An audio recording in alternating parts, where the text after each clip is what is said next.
Depois de contribuições tão tocantes, mas nós vamos tentar acrescentar alguma coisa na questão da tolerância e da paz.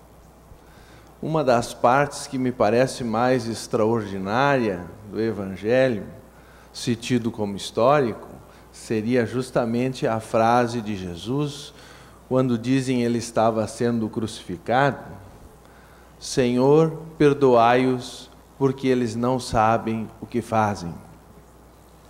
Eu me pergunto quantas pessoas submetidas à tortura e na proximidade da morte, já na exaustão do corpo físico, quando a maioria de nós, só porque não fez uma refeição, ou até a fez de forma um pouco prejudicada por telefonemas e contratempos, já fica mal do fígado e rabugento com todo mundo que vem à frente.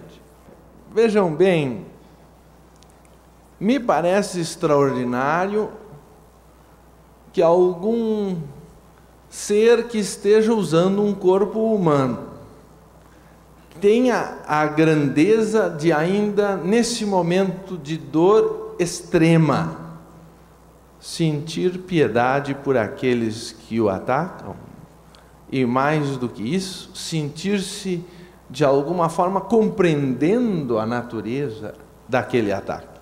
Então, se nós vamos falar de paz, temos aí um exemplo. Mas me parece mais extraordinário que ele não se referia a si mesmo como propriamente sendo aquele corpo físico, e por esse motivo tentaram apedrejá-lo como se fora uma blasfêmia, quando ele teria dito, não é, que antes de Abraão ser, eu sou. Eu acho essa uma questão muito importante, porque há uma tendência materializante na mente humana que tende a se apegar à forma física do mestre. Isto acontece em quase todas as religiões, e eu posso tentar demonstrar que todos os mestres espirituais tentaram desfocar a adoração do seu corpo em relação, priorizando, dando mais importância ao Pai ou a um ser que lhe transcendesse a natureza física.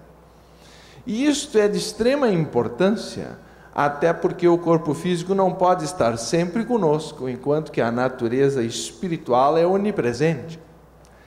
Então, quando ele disse, eu e o Pai somos um, em João 10, 30, que é uma das passagens talvez mais lindas da Bíblia, ele se referia com certeza, e me parece todas as vezes que ele se refere ao eu sou, ele está se referindo à sua natureza real, mais íntima, espiritual, aquela natureza ungida, como foi dito pelo pastor Neemias muito bem.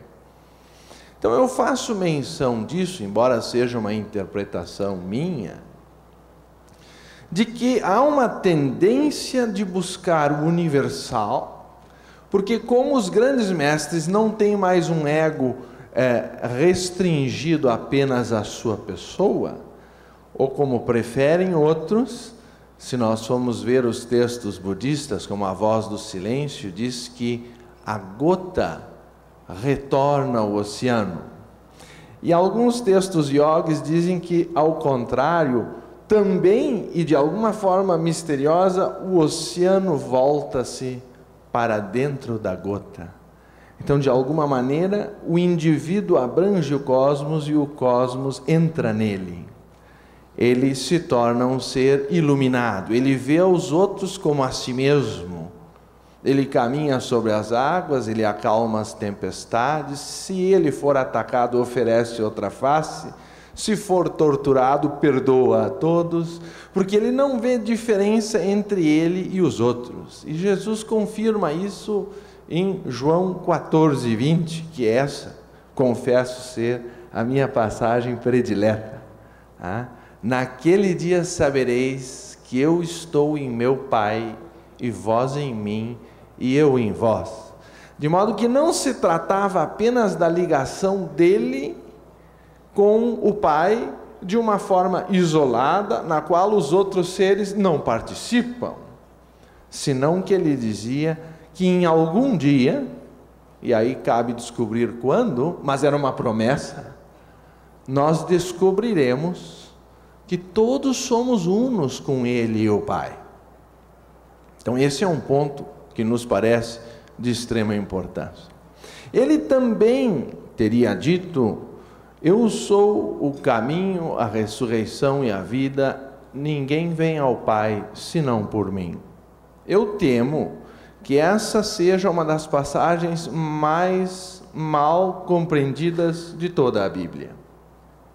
Porque se ele se referia a uma unidade com todos os seres, se é dito já em João 1 que ele era o Filho que surgiu antes do cosmos, e portanto depois que ele se fez carne e habitou entre nós, o cosmos já existia e através dele tudo foi feito e sem ele nada teria sido feito, ele está se referindo a uma figura que antecede a sua encarnação física.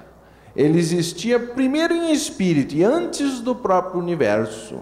E isso é o que os orientais chamam de Vishnu.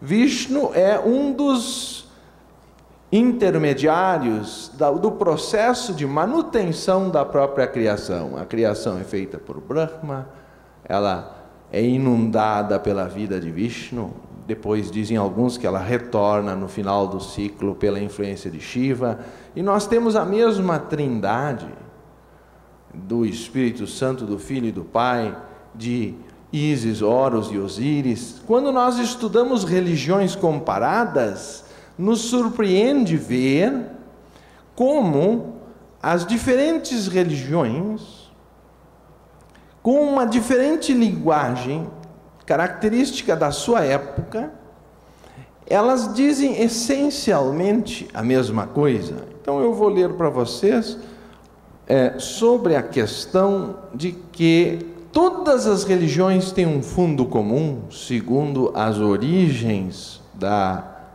própria tradição teosófica.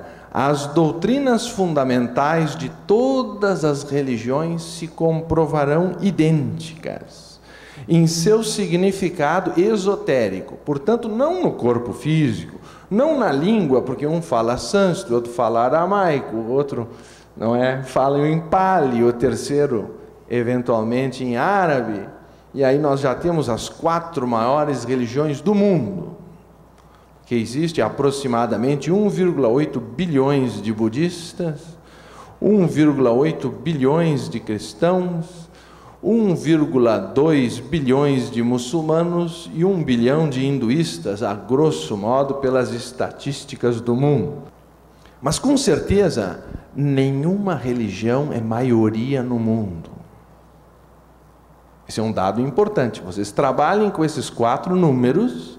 Os outros números, do ponto de vista estatístico, são menos relevantes. Eu não quero, longe de mim, dizer que os judeus são menos importantes, os teósofos nem existem, são uma fração 0,000, mas estamos falando num critério mais impessoal possível, que é o critério numérico.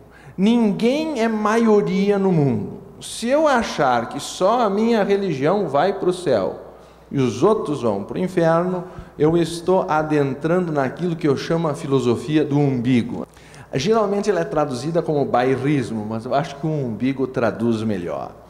Eu, por exemplo, tive a grata oportunidade de apresentar palestras pela Sociedade Teosófica em mais de 20 países, na Índia pelo menos 5 vezes, e embora isso não seja praticamente nada, porque a Sociedade Teosófica tem sede em 70 países do mundo e não vai dar tempo, provavelmente, de percorrê-lo. Mas, meus queridos, com certeza, quanto mais eu viajei pelo mundo, mais brasileiro eu me senti.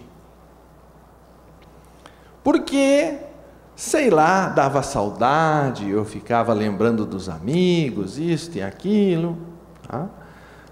Costumes talvez um pouco estranhos. Na Inglaterra eu sentia saudade de uma gargalhada. era difícil dar um riso, já olhavam para a gente. Na Suíça, a gente, até as cordas vocais dos